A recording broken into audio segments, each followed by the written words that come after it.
English ကပြောတတ်ခြင်းနဲ့အချိန်မပေးနိုင်ဘူးပတ်ဝန်းကျင်ကလည်းနီးစပ်မှုမရှိဘူးဆိုတဲ့ပြဿနာကိုဘယ်လိုဖြေရှင်းကြမလဲအလွယ်ကူဆုံးနည်းလမ်းလေး၃ခုမျှဝေပေးပါမယ်ပထမဆုံးနံပါတ်၁က speak English every day နေ့တိုင်း English ကပြောပါ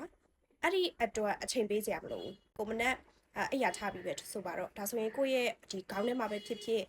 ဒီပါဇက်ကပဲဖြစ်ဖြစ်တိုးတိုးလေးပဲဖြစ်ပေါ့ English sentence လေးတွေတိစောက်လိုက်ကိုလုပ်နေတဲ့အလုပ်တွေဆိုတော့ I woke up at 6 a.m. and wash my face and brush my teeth and I have breakfast. Right now, I'm ready.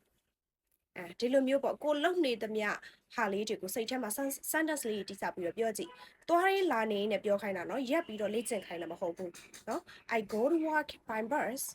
ငါအလုပ်ကိုဘတ်ကားနဲ့သွားတယ်ဒါမျိုးပေါ့။ဒီလိုမျိုးလေးလေ့ကျင့်ကြည့်။ပတ်ဝန်းကျင်ကနှီးစပ်မှုမရှိဆိုတဲ့ပြဿနာ။အဲ့ဒါကကျတော့ဥပမာကိုမှEnglish စာကိုပဲကိုလိုမျိုးလေးလာနေတဲ့သူပဲဖြစ်ဖြစ် English ကပြောတဲ့လူနဲ့ပဲဖြစ်ဖြစ်ကိုကတငယ်ချင်းဖြစ်အောင်လုပ်အဲ့လိုကိုပတ်ဝန်းကျင်မှာအဲ့လိုမျိုး English ကကိုလေ့လာနေတဲ့သူမရှိဘူးဆိုလို့ရှိရင်အရိုးရှင်းဆုံးက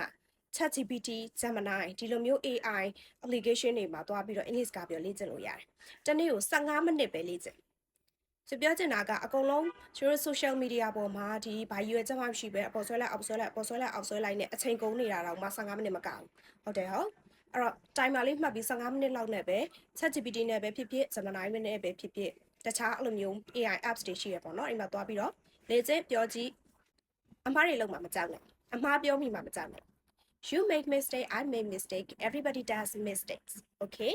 ဆိုတော့အခုမှစပြီးတော့လေ့လာတာလူတိုင်းမှားမှာပဲနော်ဆိုတော့အမှားတွေမှားလုံးမိမှာမကြောက်နဲ့ကိုကအမှားလုံးမိလိုက်တယ်ဟိုဒါမှားသွားတယ်လို့သိလိုက်ပြီးဆိုတာနဲ့ပြင်လိုက်နောက်တစ်ခါမမှားတော့ဘူး okay နံပါတ်3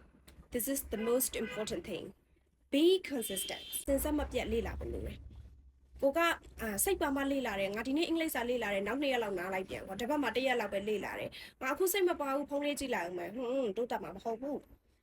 သူကလေတနေ့ကိုနည်းနည်းချင်းလေ့လာတယ်ဆိုရင်တော့အော်မတနေ့ကို15မိနစ်နိုင်ွယ်လေ့လာတယ်ဆိုရင်တော့မှတစ်နှစ်လောက်ကြာသွားပြီဆိုလို့ရှိရင်ဒါအသိတာတယ်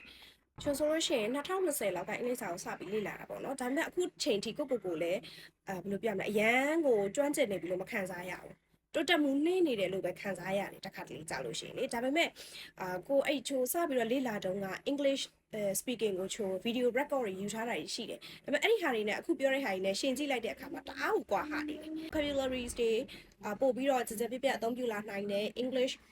sentence patterns တွေလည်းပို့ပြီးတော့သိနိုင်တယ်အထူးသဖြင့် speaking pronunciation တွေလည်းတအားကွာသွားတယ်နောက်ပြီး English ကပြောတဲ့အခါမှာလည်း confidence က